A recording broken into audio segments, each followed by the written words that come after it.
يا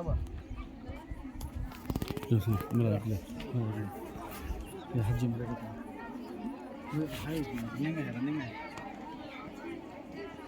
بولو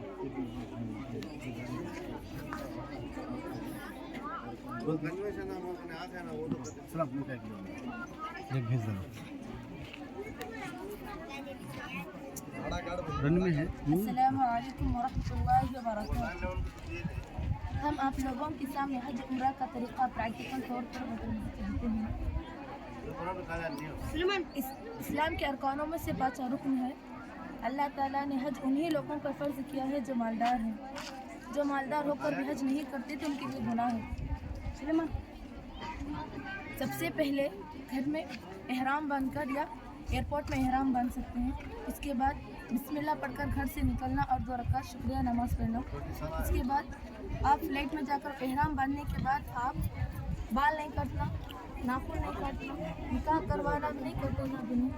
اس کے بعد تکبیرات پڑھتے ہوئے ادھر سب سے پہلے آپ کو اعلان کر دیا جائے گا ایئرپورٹ میں اب میقات آنے والا ہے تو آپ نیت کر لیں. تو نیت کر لینے کے بعد آپ تکبیرات پڑھتے ہوئے خانہ کعبہ کے پاس آنا. خانہ کعبہ سب سے پہلے حجر اسود سے اپنا طواف اسٹارٹ کرنا. یہاں سے لے کر یہاں تک جو عام دعائیں پڑھ سکتے ہیں آپ دنیا کے لیے جو بھی دعائیں پڑھ سکتے ہیں, لیکن یہاں حجر اسود یہاں دونوں رکن یمانی ہے دونوں سے ربنا آتنا فی الدنیا یہی دعا پڑھنا. اسی طرح آپ 7 چکر مکمل کرنے کے بعد آپ مقام ابراہیم کے پاس آنا اور 2 رکعت نماز پڑھنا. اس کے بعد صفا مروہ کے درمیان سعی کے لیے آنا. صفا سے آپ کی سعی اسٹارٹ ہوتی ہے تو یہاں پر آپ کا 1 چکر مکمل ہو جاتا ہے. جہاں گرین لائٹ لگا رہتا تو وہاں تیزی سے دوڑنا. اسی طرح آپ 7 چکر مکمل کرنا تو آپ کا عمرہ مکمل ہو جاتا ہے.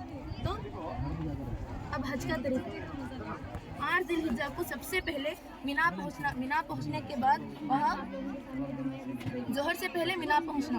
مینا میں پہنچ کر ظہر, عصر, مغرب, عشاء 4 رکعت نماز پڑھ لینا. تو 9 ذی الحجہ تو اسٹارٹ ہوتا ہے تو آپ صبح کی نماز مینا میں پڑھ کر عرفات کے میدان کو جانا. عرفات کے میدان میں ظہر اور عصر نماز پڑھنے کے بعد مسجد نمرہ میں تو خطبہ ہوتا ہے تو خطبہ سن کر آپ مزدلفہ تشریف لانا.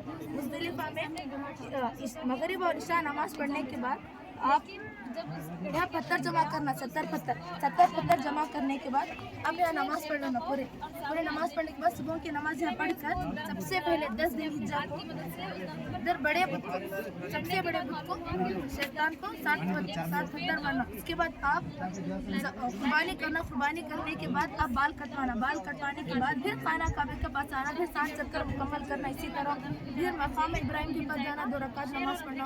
پھر صفا مروہ کی دائرہ اسی طرح صحیح کرنا. تو اس کے بعد آپ مینا پہنچنا. مینا پہنچنے کے بعد آپ 11 ذی الحجہ کو اس سے 7 پتھر مارنا. پھر مینا پہنچنا. پھر 12 ذی الحجہ کو آنا. پھر اس سے 7 پتھر 12 ذی الحجہ کو آپ کی فلائٹ ہے تو آپ وداعی طواف کر کے چلے جانا. اگر 13 ذی الحجہ کو ہے تو پھر 7 پتھر مار کر آپ وداعی طواف کر کے چلے جانا. تو آپ کا حج مکمل ہو جائے گا.